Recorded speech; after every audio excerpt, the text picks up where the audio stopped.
Kuyintokozo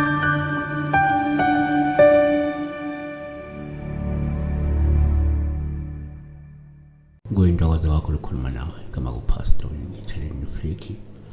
sibheka la udaba lamaphupho njengenjwayelo nako kwesibhekayo la ukubalekile nokufanele ukuthi inamba uyisize kuphela kusongonene kusengelo ntambama uma ngomlandeli wechannel uma ungayena le namba ungayisebenzisi ngiyacela ngiyathoba le namba iyabantu abangama ngokomthetho ufuna bisizwe abantu abamamema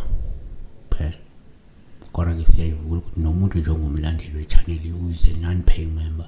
angayisebenzisa le number, but if you are not, please don't use the number. Sibheka la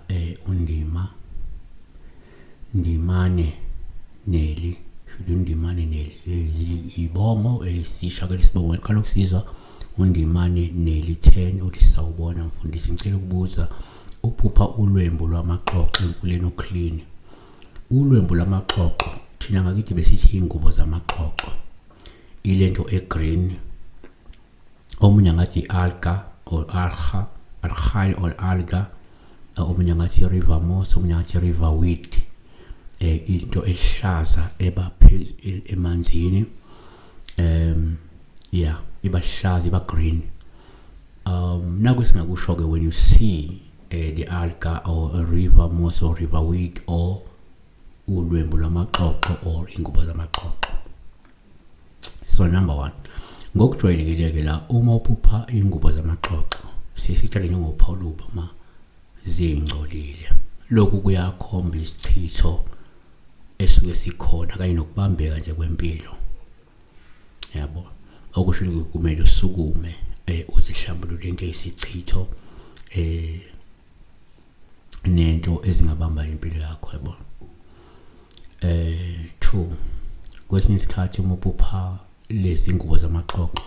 kuwupawulo bumazingcolile lokhu kungabe kukhomba ukuthi kungenzeka umuntu okhungethwe izinkinga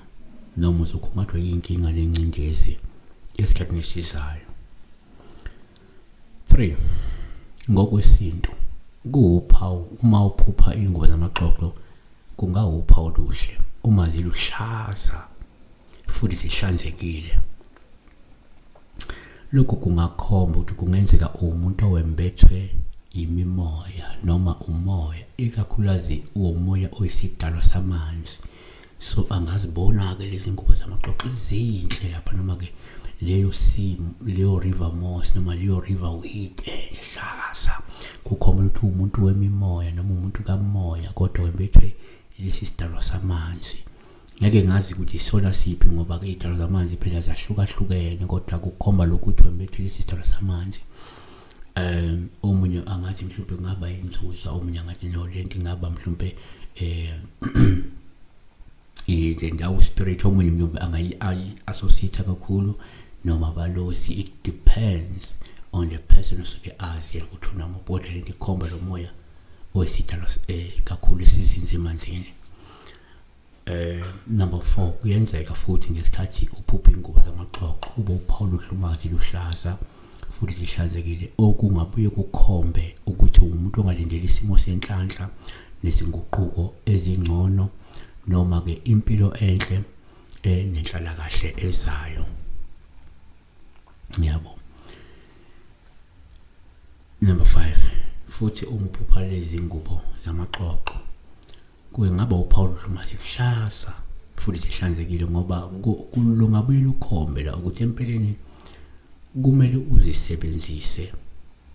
lezi ngubo zamaxoxo ukulungisa mhlawumbe inkinga ekubambile njengamanje ngoba lento ingabuye ivele njengekhambi komunye umuntu lenki ngasuka phela nayo ngoba kwesinye isikhathi izinto zisiphupha ngoba sinenkinga esibhekene nayo njengamanje bese lento kukhomba ukuthi nanti ikhambi ongalisebenzisa kule nkinga esuke kubambile njengamanje yabona. Siyabonga kakhulu noma ke kule mimoya kubambile akuyithole into leyo uyisebenzise ngoba le mimoya mhlawumbe ngabe qhaqheka iyalunga kahle yahlela embiseko yabo. So besibheka ingubo zamaxoxo omunye uthi ulwembu lwamaxoxo omunye ngathi alga omunye ngathi river moss omunye ngathi river weed but lento itholakala kuphi emfuleni. Siyabonga be blessed.